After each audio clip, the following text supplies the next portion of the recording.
I have a disease and I have officially been diagnosed. I call this disease foot in the mouth disease.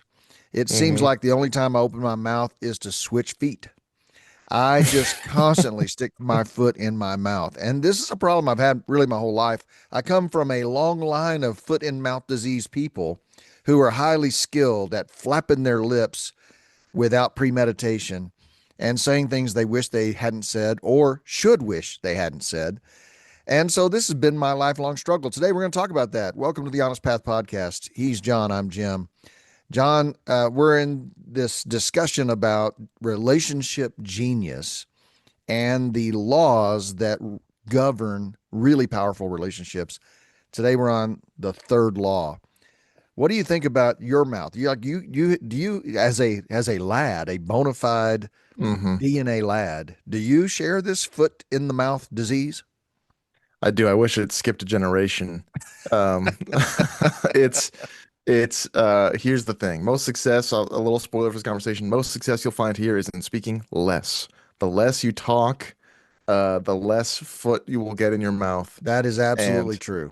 as an occupational hazard, you have to talk a lot. I have to talk a little less. Hmm. We have this show where I talk. So I avoid some of it simply by talking less. Hmm. But about every time I open my mouth, I bet our hit percentage is about the same. Our on base percentage is both pretty low. Well, I tell you what, when I'm around people like you, and there's a guy that was a friend of mine years ago when I was young in ministry, and his name's Eddie Brewer. Eddie also used few words. And so people just thought Eddie was the nicest, greatest guy on earth. And I'm like, well, that's because he doesn't say anything. He's, Right. Yeah. and it feels unfair to us big mouth talkers for people to admire people who actually don't put any skin in the game. They don't throw anything out there. But Well, you have tremendous power too. Like you said, the guy who doesn't talk doesn't build anybody up either. But this is a 10-part series. We're breaking down each chapter of our upcoming book, which is out right now. I say yes, upcoming, it's out right now. yeah, You can get it on Amazon in paperback and Kindle. yep. And it is 10 principles for human connection for every kind of relationship you have. And this is the third principle. You want to read it? Yeah, the third principle, and this book is written to men, for men, by men. You shall speak with care and respect, because your words reveal your heart, and they shape everything around you. Now, this is based on the third commandment because we followed the 10 commandments as our guide for these concepts, which is you shall not misuse the name of the Lord. So, the combination here is the idea that you shall speak with care and respect because you shall not misuse the name of someone else in your relationship. Yeah. And the real potential here, the power is the Bible's revelation to us that your mouth actually reveals your heart. So this is the big challenge of my foot in the mouth disease is I recognize, I try so hard to control my uh, word usage. I'm like, um, you know, 10,000 words an hour with gusts to 15. And so I try to do that. But the real conviction is I'm really not just fighting my mouth, I'm fighting my heart. And so that's going to be what we stumble into here. So, John, walk us through the four quarters of today's conversation. Yeah, we have a four-quarter conversation every episode. For this week, we'll be talking about first, how every man creates a climate with his words. Mm-hmm. Second, how your mouth is a mirror, not a mystery. Yep. Third, strong men create safe places. And fourth, becoming a man whose words carry weight. Yeah. And you could say strong men create safe places with their words because all of this is Yeah. about your word choice and your word Yeah. usage. So, man, we're going to help you. I was thinking about this. We're going to help you at the end of this episode. And after you're going to be a man who talks good. We want to help you talk good. So I keep Yeah. thinking of what is that movie where he has blue steel as his look Oh, and Zoolander. yeah, and he builds a Yeah. school for what's the name of that school? Zoolander's, oh my gosh, Zoolander school for kids who can't read good or something Yeah. like that. Yeah. That's what we're gonna do. We're gonna this is Yeah. this is Jim and John's school for people who don't speak good, Who who don't don't speak talk good. good. Yeah. Yeah. All First, right. Yeah. Go ahead, John. we're gonna flagellate ourselves a lot this episode. We're self-flagellation. So first, let's give ourselves a little credit. What is one Uh, conversation that you had, or hard conversation you had, you were really proud of how you handled that, how you spoke? well, in my line of work, I've had the privilege of hiring people, and I've had the responsibility to fire people. And at first, that was brutally hard. So I didn't do it very well, or I'd drag it out or whatever. And I went on a mission to learn how to do that correctly. And there was a day at Evergreen in Washington. I had been the pastor there for about 18 months or 2 years. It wasn't going great. And we were shrinking in attendance at first and shrinking in money. And I had to lay off 5 staff members in one day. And so I scheduled their appointments back to back to back to back. Holy And smokes. so I just got through it all in the morning, from 10 to 11:15 or something. I fired 5 guys, and I it was brutal. I felt responsible for it because the church wasn't going the right direction. This was purely economic, not performance related. Mm, And I learned through the process over time of having to fire people. I used to go, hey, things have been going a little rough, and especially if it's performance related. We've worked on yeah, this performance, and you just ramble. And meanwhile, they're sitting there, and their anxiety's going through the roof, and they're like, "Where's this yeah, going? What's about to happen?" So I learned from somewhere. Just start, lead with the thing. yeah. So each one of them, and every firing I've had to do since then, and really a few before then, goes this way. Hey, John, I'm really sorry. I've made the decision to end your employment with us today, and I'd like to tell you why. And that Mhm. way, boom, there it is. We're going to terminate your employment, and I want to talk to you why, and then I want to answer any questions you have. And that way, okay, you know, boom, it's there. Yeah. And That's gracious. I think Because it yeah, I'm is. I'm familiar with that sensation of like just waiting for that guillotine falling so slowly. You're just staring up Yeah. at it. And is this going to give me a paper cut? Is it going to chop Yeah. my head off slowly, leave me dangling by a piece of skin or something? Yeah, Yeah. so it is a gift, and I really was proud that day. Really bummed I had to do it, but proud of how it went.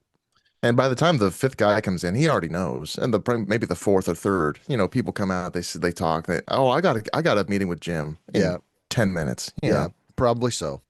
Yeah. For mine, I always benefit from hindsight, like everybody. After a hard conversation, I'll go, man, I could have done that better. Yeah, Very few times I have in the moment. I'll know what I'll do. And this is a little cheat code. We won't get into this very much, but questions are very powerful. yeah, they Questions are. are exceptionally powerful. And I'm bad at speaking in general. I'm terrific at asking questions. I ask great questions. I can say that of myself. So that's easy. So a friend came to me in crisis. Happens very rarely. Hmm. Happens to you probably all the time. Maybe not with friends, but with people. Yeah, Very few people come to me with their problems, which maybe says something about me. But when they do, it stresses me out. So, but this was happening. A friend came to me with a problem. I knew it was coming. I had about 20 minutes notice. So I'm thinking beforehand. I pray a little bit, and I decide I'm just going to ask questions. And because I feel so much pressure, oh, I got to solve this guy's whole life. I right. got How to, do I come up with the right thing to say? exactly. Yeah, And all I did was ask questions, clarifying questions, kind of what's one more? He's telling me this. I go, what's one beneath that? Try and yeah. get one layer down. And this guy solved all of his own problems just with my questions. And it was terrific. And then he, there it was. And he left with a smile on his face. And I was like, hey, there you And go. he probably said, John, you've helped me so much. Then you're like, all I did was ask questions. You helped yourself. And that is, I'm a trained coach. I train coaches. And that is the secret to good coaching. When you're talking Mm, about relationship coaching, care coaching, or professional coaching, you're helping a person understand the reality of the ground they're standing in, the obstacles that are surrounding them, what resources happen to be near them, and what options they have to take action, and then which one they're actually going to take and when are they going to take it. And those are all questions that they get to sort out on their own. So good yeah. job, John. You did well. Thank you. And Yeah. now on back to the flagellation for the rest of the conversation. Yeah, we pulled a muscle patting ourselves on the back, and now we're Yeah. going to pull a muscle whipping our backs. So here we go, John. Quarter one. Every man creates a climate with his words. Tell me about that. Yeah. there's no, well, if you don't speak much, like you said, your friend, I Yeah, forget his name. He Eddie. was Eddie, mistaken Yeah, as a really nice guy, I yeah. guess. Sorry, Eddie. He is a Um, really nice guy because when he did speak, he spoke kindly. So, oh, well, there you go. but one of the ways he anchored that was by using few words. Yes, but there's no such thing as a neutral word. Yeah, There's no neutral speech. It's all creating something. It's yeah, one of our great responsibilities and burdens as people, but specifically as men, is that your words all do something. hmm It would be nice to be neutral, static, but you yeah, can't. So you have to decide what you're going to create. You know, some men create peace, some tension. And think about this, just the people you know. Think about the people that you enjoy being around and the yeah. people you don't. It's normally because of their words. It's less, oh, when I'm around that guy, he's got a big baseball bat that he just swings around. You got to look out for it. You know, no Right. one's doing that. It's all the words and the environment.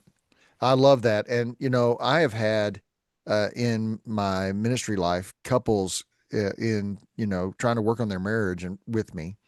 And most guys would not understand like why it upsets her when he's screaming at a bad driver on the highway. Mm. And so I help him understand, hey, you're a lot bigger than her. Your voice is booming. You appear to be losing your ever loving mind. And so now this big, strong person that is supposed to provide safety and comfort for me is apparently out of control.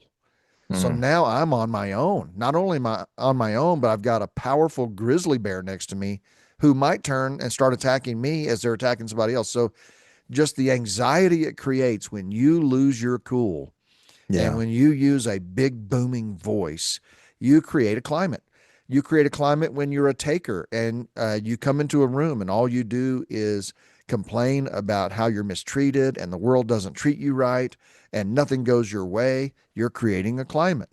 And this, I've said before on this show, how much I love the word enthusiasm because Mhm. the etymology of the word is into theos. You're putting God into people when you speak enthusiastically toward them or about them. You're actually pouring divine goodness and power into their hearts. So that's a climate creator. It's a powerful thing. Yeah, so this conversation will be a lot of caution, a lot of, ways to mitigate damage. Yeah, But the good news is that there's that opportunity of what you're saying there is that it's also a good thing that words aren't weak because you have a tremendous tool, a great opportunity for good, for building up. that's true. And then you get into, that's some of that's tone, posture, things like that, but then actual word Mhm. choice. It's amazing how people show their cards by the words that they choose.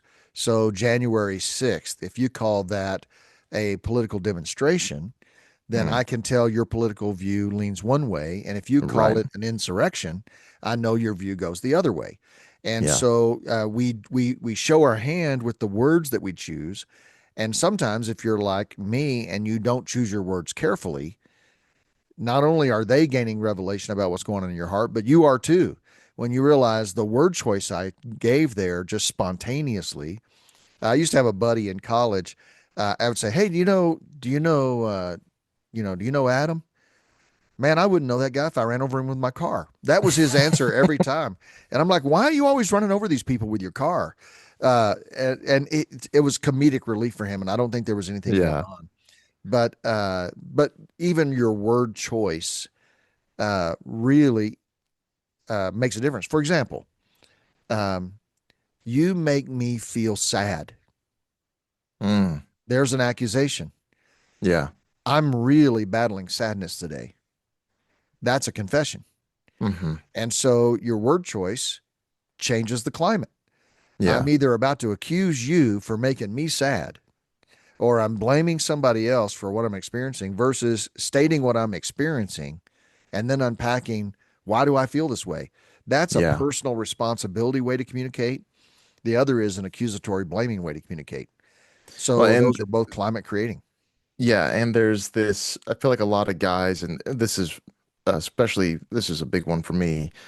I'll cut through it. Talk to my wife, and I say something, and she reacts one way. Yeah. And I say, yeah, but these are the words I said. This is what I said. And she goes, But there's more. You're the And only marriage in the world that's had this yeah. conversation. And the thing is, Yeah, she's correct. There yeah, is more than just the words. Words don't just communicate, they don't just communicate ideas. right. There is that atmosphere, and there is culture. It's one of the reasons, the mainstream news is in a really bad way right now. Yeah, But this kind of ideal of just the facts, completely right, neutral words, right. those don't exist. Like you said, every word you use has baggage. Yeah, The reverse of those of the insurrection, protest, whatever, it yeah, was the demonstrations that preceded that summer, yeah, which were those riots, were they demonstrations, were they protests? right. One time after the October 7th Hamas attacks on Israel, Yeah. I was talking to a friend about it, and he goes, are those terrorists?"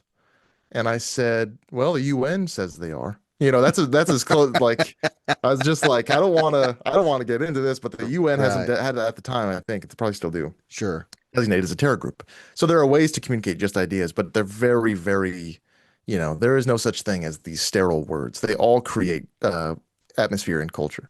They do. And this makes speaking, this is why the Bible would say, be quick to listen and slow to speak, Yeah, because that means you need to process those words and don't let it out till you choose the word you want to use.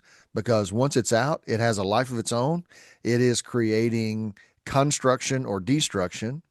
Uh, the scriptures are so full of stuff about this. Ephesians, you know, uh, build one another up. Speak only things that edify, that construct. The Bible says that a wise woman builds up her home, but a foolish one tears it down with her own two hands. And she's tearing it down with the way that she speaks or confronts. mm, Better, like a dripping roof or a leaky faucet is a woman who's not happy, in your home with her words. So it's stunning. It's stunning how much energy, how much culture, how much environment and climate is created with your words. yeah, It's actually it's almost impossible to exaggerate. yeah. And the unfortunate fact is you have this ongoing record with every relationship you have, and it's not like I'm practicing and then there's the game. Like, oh, Right. here's my season record, and these, what are they called? Scrimmages. Those didn't Yeah. count. Just the Preseason games. season Yeah. count. Yeah, Yeah. exactly. Those don't count.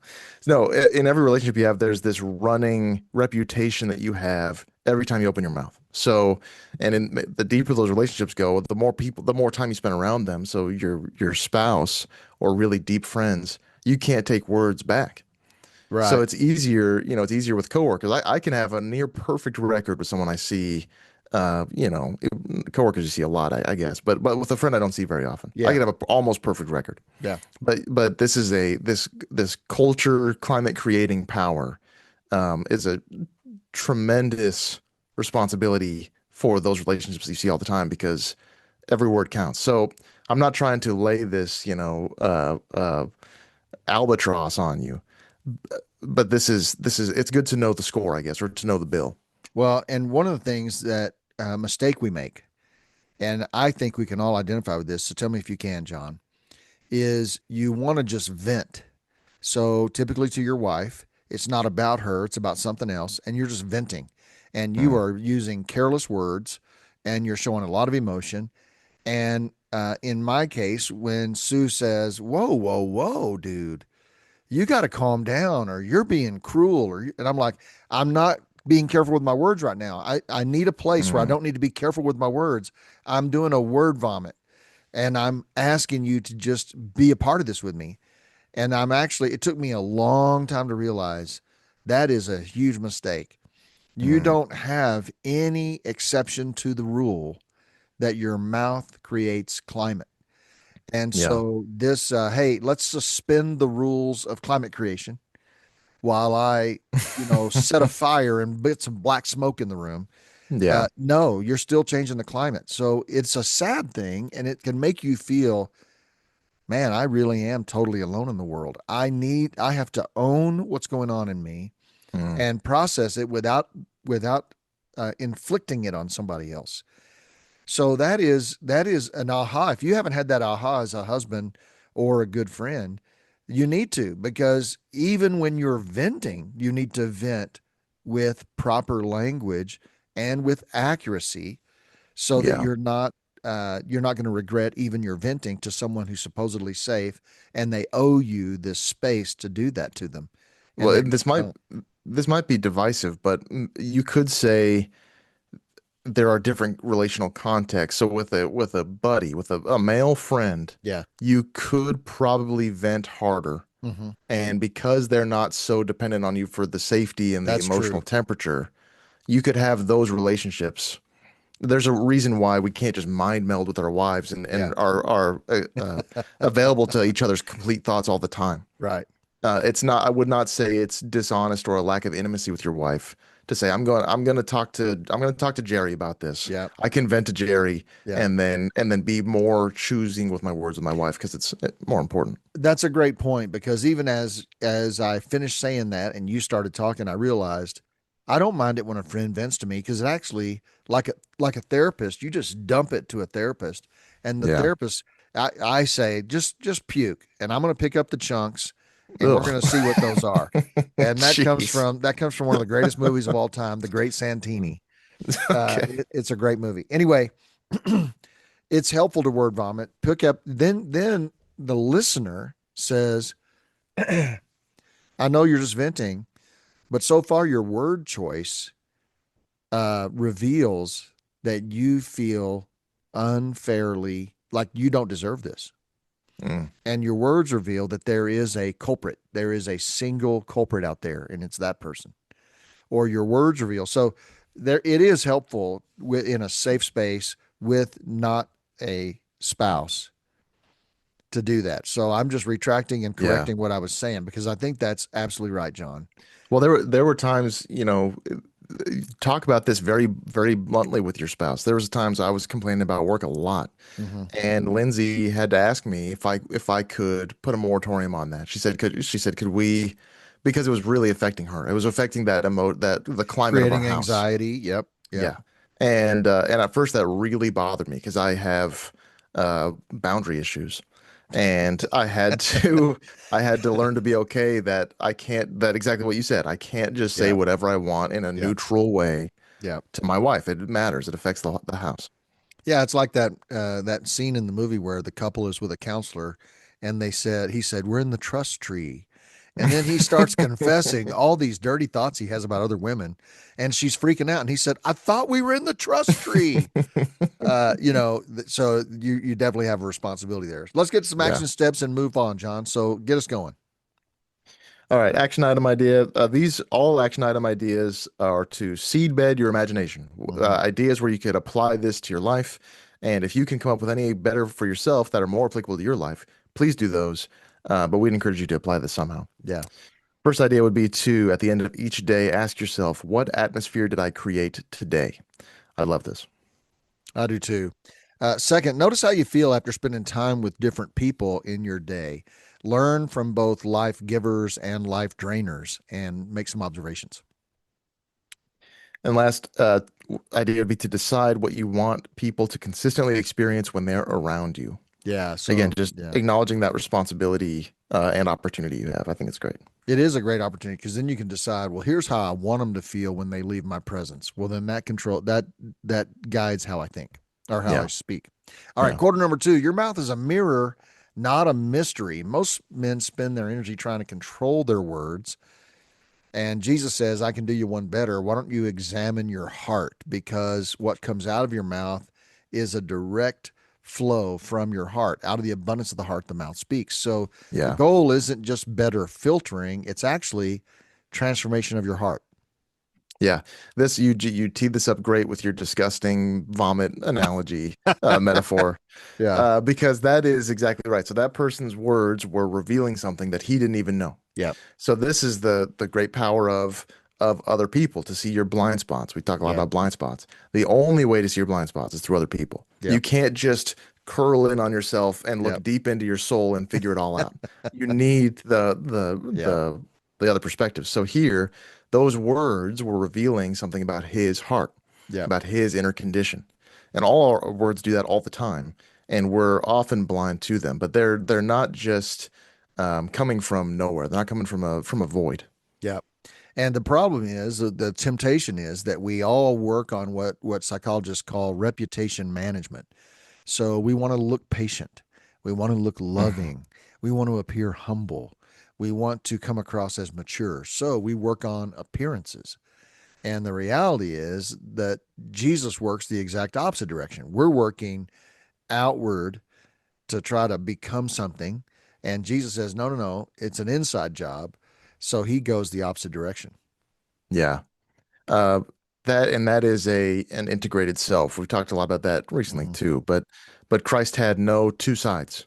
There is one Christ that you see, Yeah. and there he is. And there's this kind of we'll talk about it a bit in quarter three, I believe, but there's this kind of macho, I'll be who I am all the time and say Mm-hmm. whatever I say, and those words will land how they lie because that's the truth and that's who I am. Christ somehow does both. He is exactly who he is, and he speaks only truth. But when he says it and how he says it, we're perfect. So I don't know. I mean, it's a perfect ideal, but getting there is, even for me now, a huge mystery. I don't know how you do that. Well, one of the ways you do it is when something ugly comes out of your mouth, instead of asking, well, why did I say that? Ask this question, what is it revealing about me? What's going on in me that I Mm, would use that word or say that thing? And what was I actually trying to accomplish with my word choice there? The times when we say a hurtful thing, there's something we're mm, trying to accomplish.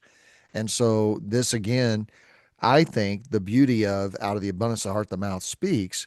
I think it's also a way to reverse engineer that. So I look at what I said, I listen to what comes out of my mouth, and I trace it back to my heart because they are inextricably linked. yeah. So while the root is in my heart, I can look at the fruit, follow the tree down, and find out what the root of it is. So No, that that's is a really helpful diagnostic. That's exactly right. We were just saying words come from the heart. I said, how did Jesus speak so perfectly? Yeah, It's because his heart was his perfect. heart was perfect. So of course, that's how you eventually would do that is the inner formation, Yeah. and these diagnostic tools. Again, that mystery. I feel like I'm exceptionally ignorant of myself, and maybe this is common with men, Mhm. uh, but I want to know what's going on in there, and this is one of those diagnostic tools. Yeah. Um, yeah. You think about the dashboard of your truck or the dummy lights on your dash. That warning light isn't the problem. I used to get mad that stupid light won't go off. That you got this dumb warning light on. Well, the light's not dumb. You're dumb, and it's telling you where the problem is. And your words are the warning light of your soul. It's like these things coming out of your mouth are indicators that are flashing at you. Hey, pay attention. You got some work to be done in there because Yeah. of what's coming out of your mouth. Yeah. So examples would be, um, uh, I learned this actually from Star Wars, if you can imagine it, that anger and fear are linked. And what is it? Yoda, he says like, anger leads to hate. Hey, so anyway, it all comes from fear. I forget how it works. There's this whole system, he says. You But kind of sound like him. That's pretty good. I do a lot of Yoda voice if you can believe it. That fear and anger and control are all very very linked. Fear is the Yeah, root of that. yeah, Another one is critical words and trying to tear other people down is because of an inner insecurity yeah, that you're going on the attack because of that insecurity. yeah, Defensive words are because of your pride, yeah, which is also can be more insecurity even below that. And controlling words are can be rooted in anxiety. So all of this are, these signal things about yourself, and most of the time that's rooted in a kind of vulnerability and fear or shame, or it gets pretty yucky in there. it does. And a classic example for me in my maturing years was why do I have to find the negative about a person that other people are celebrating? And Mm, so this would be the thing where people are raving about somebody, and yeah. I've got the yeah but going on in my head. And but did you know they have this flaw? Or and it's really uh disheartening when you say, why do I not want people to think as highly of that guy as they're thinking of him? Mm, What's going on here? And it's a scarcity mindset. If they think highly of him, they can't think as highly of Oh, me. zero sum game. It's a zero sum game. Or uh, jealousy, envy. These things are dark in our hearts and they're hard to identify. But how you handle scenarios like that, and whether you're trying to be controlling or whether you're trying to be defensive or whether you're trying to be accusatory, all of those, don't hate the warning light, follow the warning light, and start dealing with what's going on in your heart. So Mm, that's really a shorter quarter, John, but it's pretty just black and white there.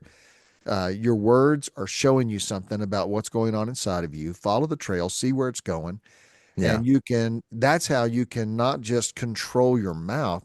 This is why James, in I think it's chapter 3 of James, it might be the first chapter, that if you can control your tongue, you are perfect in every way. Yeah. That's an outrageous statement. And if you just think, okay, I want to become a better person, there's your roadmap. Control your mouth, and you will be perfect in every way. That's how hard it is. And so this is brutally hard work. It's also a path to true transformation. Hmm. Yeah. All right. Awesome. Action items, John. Yeah. Action item idea number one is this week to pay attention to your emotional leaks. What situation consistently changes your tone? Love it. Next time you regret something that you said, don't stop at apologizing.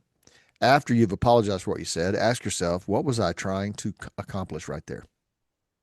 That's great. Just again, kind of getting deeper on that. Yeah. Uh, Last idea would be to pray Psalm 139, 1 through 18 this week, asking God to expose what's underneath your reactions. A lot of this is after the fact, is kind of Yeah. meditating after some you've already done something. So I like this as a kind of pre-game a practice a preparation.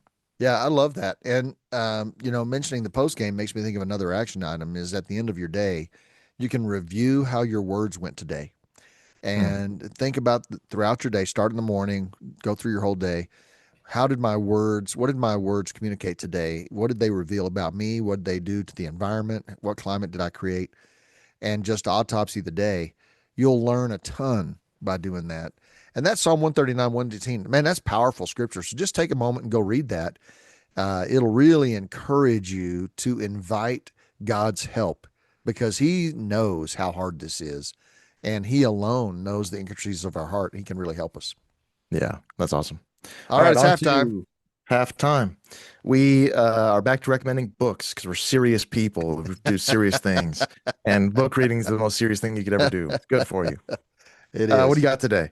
Well, I have chosen to use this book today, My Utmost for His Highest by Oswald Chambers.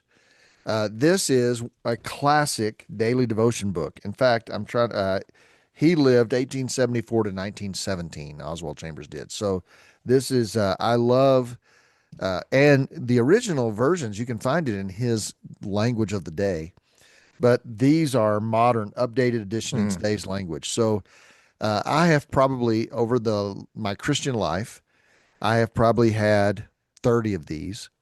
wow. Uh, I have kept one in every bathroom. Each one is just the day, and it is the date. So I'm just flipped it open. March 22nd, The Burning Heart. And Mm, here's the beauty of it, it's one page. nice. Each day is one page. So you can read this very simply. Um, it is that the my most precise is a quote from one of the days, but the goal is I want to bring my most energy for the glory of God. And it's just a simple one page daily read. For a long time, Sue and I gave every high school graduate we knew two books for graduation. One was this, and the other one was Oh, the Places You Will Go. And so those were our two gifts to high school graduates. But it's a That's fun. phenomenal. It's a resource every Christian should have. As I said, you just keep it in your bathroom. It's easy to read. And I yeah, Yeah, I forgot you had that in all the bathrooms because we. Oh, I mean, I didn't forget. I just never thought of it. But we do that. We have it in our bathroom. do you? You created a tradition. There you I was go. like, we had a copy. I was like, oh, I know where this goes. This goes in Yeah, the bathroom. yeah, It's just yeah. yeah. I love that. I haven't read it, unfortunately. I should. It's just decor in your bathroom. It basically is, but I Yeah. grew up with it there. It's like, yeah, of course. Yeah. Toilet paper Well, goes there. My you're, utmost goes there. I see, John. You want to give the impression to those who use your toilet No, that no, you are a no. spiritual person. No, no. I didn't even think Except about it. I saw the dust on the cover, so I knew better. Yeah. All right, well, I've done this before. This is maybe even twice. I'm not entirely sure. This is the Four Quartets by T.S. Eliot. I wanted to show this one off because it's this cool copy. I That have is a shown off a great different cover. copy before. I got this at a used bookstore. It is a poem by the modernist poet T.S. Eliot. We're talking about words, and I know what uses words? Poetry. That's about how simple I am. But this is this is awesome. This is so good. It's really quick. You could read this in probably 30 minutes if you're going slow, an hour Mm, if you're taking your time. And it's um, it has deep meaning and literary references, but mm, it works also as just an experiential kind of sensory thing. Like when you read the phrases, there's one in one of the quartets about the midwinter spring. And he basically the whole it's describing a lot of metaphysical stuff, but in the middle there, he just describes kind of that midwinter day where there's snow on the ground and the sun's brighter than it is somehow even in the summer. It's so bright it like well, hurts, yeah, it's but it's in reflecting the off middle the of winter. snow. Yeah. Yeah, and it's shining off ice. And so he has these beautiful poetic descriptions of just of daily life, but also these description of memory and time and it's really terrific. I can't recommend it enough. I've yeah, yeah. Good I'll probably stuff. talk about it again eventually. Yeah. Big Well, and recommendation. we unapologetically rehash some books because we know that you might not have heard every episode, and we're not embarrassed to recommend our favorite books more than once. Yeah. So there you go. All right, quarter three, John. Strong men create safe places. You were most excited about this quarter, so lead us in. I'm most excited about it, not because I do it. I'm most excited about it because I wish I did this better. Um, so here again, uh, I want to bring up a unique calling for men. So, uh, uh, men and women are, of course, of the exact equal worth before God and ideally before each other. We are worth not one iota more than one of each other, but we have different responsibilities in a lot of ways.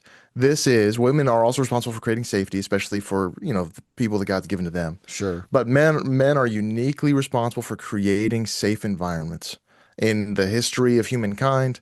And today that looks different because we're so settled and safe and prosperous, but it's still true. And this is true in the home with our words. This is how this works. This is I think when you acknowledge that you have a unique responsibility, Hmm. you can accept it easier. You go, oh, this is mine. When you get a job from a boss, but he doesn't give you the tools to do it, or he doesn't give you he's going to check in all the time, Hmm. and you go, or maybe it's above, your role doesn't have the responsibility to do the job you've been given, Yeah. and you go, it's just uncomfortable. When someone gives you something, hands off, hey, this is yours now. Get Yeah. this done, and Yeah. I'll talk to you when it's done. There's a freedom there in the permission that you have because you have the responsibility, you have the power, you have the permission. This is what it is to create safety in your cultures as a man. Well, and here's what's cool. In scenarios, you danced around this a little bit where you have been given responsibility, but you have not been given authority.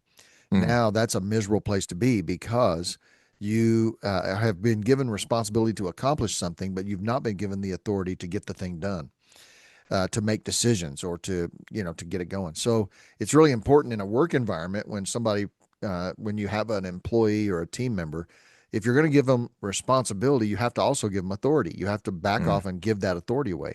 And this is yeah. what God does to men. He gives us a responsibility that is significant, and we would argue uh, bigger, Mhm. weightier, and with greater consequence. And so we have to accept that responsibility, also knowing that He's given us the authority we need to actually produce that. And part of that authority in this conversation is the controlling of your words. I want to Yeah. just pause here, John, for a second, because you and I, before we started recording this episode, had a really fascinating conversation about this concept about uh, that the world is a complementarian place. Men and women are equal, but in fact, men have more force, more power, more responsibility, more muscle. There are ways in which the world reveals the complementarian nature of men and women. And Hmm. the culture is trying to say, no, no, no, you're exactly the same. There is no difference. And that's a lie. And so it's a really helpful thing in the process of understanding masculinity to Hmm. say that's a lie. I have more of this, this, this, and this. And with more of this comes more responsibility and more authority. So, Yeah. this, I just want to tease one thing. On September 10th, we're going to have our first regional men's gathering. It's going to be a place where men of all generations come together for 2 hours, and we are going to have some incredible conversations. And this is going to be one of them. How Hmm. does the world reveal and how does the scripture reveal what a man actually is supposed to be? And the reason this is important because if you feel like, no, no, men and women are exactly the same, then you will feel like your wife or other women are responsible. They're as responsible as you are to do what you're uniquely called by God to do. And so you'll feel betrayed. You'll feel like your rights have been violated if they don't deliver the mail there. And they weren't Hmm. designed to deliver the mail there. You were. And so I'm rolling, John, with your concept because it's fresh in my mind because of the conversation we had just before we started recording. So Yeah. Well, yeah, yeah, only that before you go, hey, good, I get a superpower. It's pretty it can be very difficult. It's hard news because yeah, we're called to lead the exact way Christ did. Um which is pretty self-sacrificing. It's very, very mhm, difficult for the leader. It is a harder role in unique ways, even though it is a authoritarian role. I learned that from Spider-Man. Now that we're on a roll of nerdy stuff, Spider-Man, great power, great responsibility. Uh, Tony Stark just gets powers. He gets to be a cool guy with good money and beautiful women. right. Spider-Man just gets to not pay his rent on time, and he gets to get beat up all the time. But let's get into it. People relax around safe men. So Mhm. this is, tell me about this. Well, it's a lot like the climate creation, because a man is uniquely more powerful, more strong, more dominating in presence. He also then has to control the climate with the management of that. So children flourish around safe fathers who intimidate their child and are awesome to their child, but are Mm, also nurturing, loving, and kind. And this is what God does to us. He could strike us dead in a second. He could blow up the whole world. He can make the sun stand still. He can make waters part. He can make anything he wants happen. He is awesome. And he's also Abba, Father, Daddy. So this is the unique power that a man has with his children, with his wife, to deepen uh, the marriage. You have to manage this responsibility, strength, and power that you have. the so safety here is interesting because you think, well, a lot of people view safety and the truth kind of in tension. Well, Yeah. they're not really, but they say, oh, I could have this hard conversation that we talked about, or an uncomfortable conversation, but for safety's sake, which is Mm-hmm. really to say for my own personal comfort, I Right. will not do that. Yeah. So there is a way to do both. Safety is only saying that you're not in danger. And because we believe that the truth is your friend, the truth is Yeah. not a threat to you. It's Yeah. just it is what is. Yeah. You're not in danger with the truth. So like we talked about with Christ earlier, a man who is integrated and is comfortable and confident and has and knows his responsibility and authority, he can deliver the truth in safety. Say, I am not here to harm you, but a lie might be harming you, for instance. Safety is a trigger word for me because it's such a cultural thing. I don't feel safe. I've heard people say Hmm. that when there's no reason for them not to feel safe. And it's almost like an excuse that gets played to manipulate a situation. And Hmm. yet, safety is a very real thing. And John, I think uh, one of the great principles of life that you just unpacked there makes me want to just add that to a list of the facts of life. That truth is not dangerous; lies are. Mm. And so truth can be hard, truth can be painful, but it's not dangerous. Lies are dangerous. And so you're much better off if you know the truth. So a man can create safety by using truth as a gift and as a guide, but not as a weapon. Yeah. And so that's when people feel unsafe, is when you're using truth to hurt someone or to manipulate someone or to gain an advantage over someone. Those are all where we remove the safety from the environment. I wish there was a better word than safety, because I'm so culturally over that word. But and yet it is genius. It's relationship genius to Mm. know that your responsibility in a conversation is to keep the adrenaline pumping slower, to keep the heart rate lower, to keep people calm, because calm people make better decisions and they resolve things better. So Yeah. even by just that, by keeping the conversation at the right pace, at the right volume, at the right tone, those are all safety creating deals. And people will start to open up in a conversation like that. When it's not that way, they feel threatened, they feel afraid, their heart's pumping, their adrenaline's flowing. And when you Hmm. have, again, this book we keep talking about, Crucial Conversations, when you're in a conversation where the stakes are high, the opinions are widely varied, and there is a power play that's possible, your body actually starts to sabotage you in the conversation, because Right. your body starts to kick into fight or flight mode. So blood flow is going to leave the brain, and it's going to go to the extremities. So your brain is operating at less than peak performance. Your body is starting to get wound up to have a physiological response to either fight or run.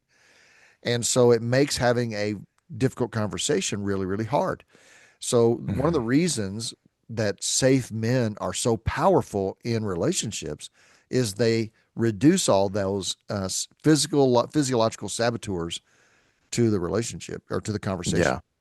Yeah. And I mean, it's basically a superpower, but Yeah. the alternative to that is, or what is intention? We would say the truth and safety are not intention. What is intention is the truth and peace. Yeah. Sometimes the truth Yeah. will disrupt peace, but you can do that in a safe environment. I think a good you have in our outline here. You have what I think is a terrific question as far as a diagnostic of this for yourself. Mm. Am I one of these men who creates safety? Yeah. Is to ask yourself, when people leave a conversation with me, do they feel smaller or stronger? So again, it's not that I agree with everything they said, that I not challenge them, but do they feel smaller or stronger? Or do Hmm. they feel managed or do they feel understood? Again, Yeah. management is control. You're trying Yeah. to control people with your words. Yeah. We use the word manipulation, but that's, you manipulate tools to do a job, and you manipulate your fork and knife to eat a meal. So it's not nefarious, that but do they feel manipulated? Do they feel like they're Yeah. being moved around? Yeah. So I think those are huge for yourself to. Again, this is on not to put another albatross on you, but this is on you as a man that this is one of your responsibilities Yeah. is creating safety with your words. Yeah. And if you think, because we can't control how people feel, if you think, man, how come people don't tell me the truth? How come people dance around me Right. on eggshells? Right. The most likely answer is that they don't feel safe around you to say things like that. Yeah. Or it could be that they're not being brave, that they don't want to rock the boat because they love peace. That's me. I hate disrupting peace. Hmm. So it could be on them, but it is good to know your blind spots with this. And if you want to know the truth, you got to make this environment safe enough where a person who's reluctant to give it to you will. Yeah. And so that's really important. People will not remember what you said, but they will remember how you made them feel or how they felt in your presence. So this is a really, really powerful thing. Words are a significant part of that. And I think, John, I want to finish this quarter by saying that the greatest enemy to this is well, we can play with this, if because you might think there's different enemies. The enemies to me that come to mind of this are really two. Laziness is where I was going to go. Mm. This requires a lot of awareness and choice in real time. You got to think harder. You got to work harder in the moment. So laziness is your biggest enemy. And having raised five kids, I would say the greatest enemy to effective parenting is laziness. It's Mm, exhausting to do it right. So I think laziness is a culprit here, but also lack of personal awareness about how you sound and how you make people feel, yeah. and yeah. So I think those are the big enemies that we have to overcome. Yeah. Well, I think again acknowledging that the words come from somewhere. Yeah. So if your words are making someone feel unsafe, there might be a reason for that. You might have real anger in there, or you might have used your words to hurt, even if you didn't think of it Right. that way. Right. If upon further reflection, you might realize I did send that out like an arrow to hurt them because I was hurt Yeah. or because I was scared. Yeah. So yeah, there's truth there. There's deep water there. All right. Action Action items. steps for this quarter. Yeah. First idea would be to ask someone close to you, do you feel emotionally safe with me? And you need other perspectives to see your blind spots. And that's a very vulnerable question. Hopefully, you have someone in your life that'll tell you the truth with that kind of Yeah, question. and ask them for the truth. Yeah. Secondly, before difficult conversations, pray for the other person's good, not simply to get your point across or to be understood. Pray for them that they will gain good from the conversation and that they will have the courage to be heard. That's great. Last idea would be this week, become the person who listens longer than everyone else. Man, Again, fewer words, fewer words will always, almost always serve you better. And listening is a huge power. a record I have never set, but boy, that's a great goal. Yeah, I've seen you. You said it at this last family trip. You're always you're quieter than you maybe used to be Yeah. among the whole family. Well, that's a strategy I have to build up for and prepare for because it is a very effective strategy. It's helpful. All right, quarter Mm, four, becoming a man whose words carry weight. The big idea here is that people trust men whose words consistently match their character. So influence isn't built through your charisma or your humor or uh, your energy. It's built through your hmm integrity over time. So uh, when you say what you mean and mean what you say, your words gain weight over time. And when they Yeah. don't, you start to lose weight verbally. Yeah, there's filibuster politically or Mm-hmm. vamping. What is it? When an event, you're emceeing and the speaker's on the toilet, so you gotta fill air for 30 minutes. That's what most people do, almost are doing almost all the time. That's funny. Our culture, with social media and just how loud everything is that the loudest thing is rewarded. Mm-hmm.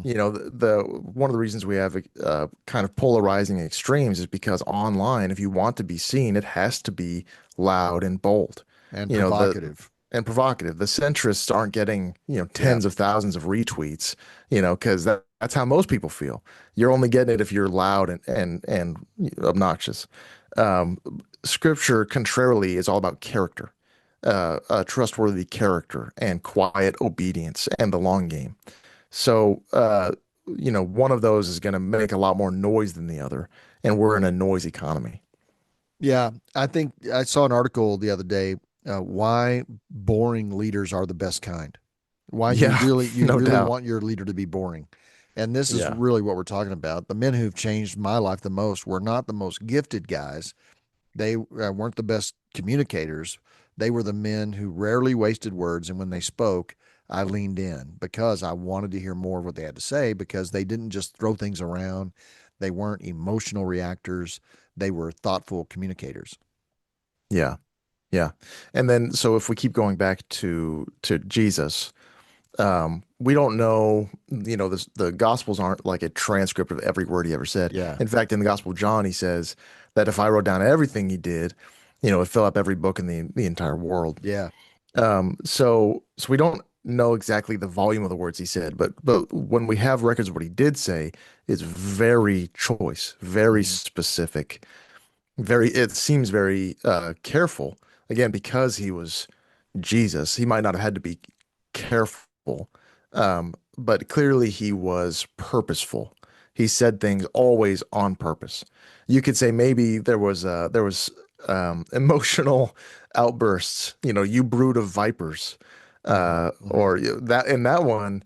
Man, whenever I read that one, and they're getting onto him for healing a man on the Sabbath, and they plot to kill him, Yeah. and he says, or they try to get him. They say, "Did is that working on the Sabbath?" He healed a man, Yeah. and they're trying to get him on a technicality on the Yeah. law. That's And he says, crazy. "You brood of vipers." My translation has an exclamation point.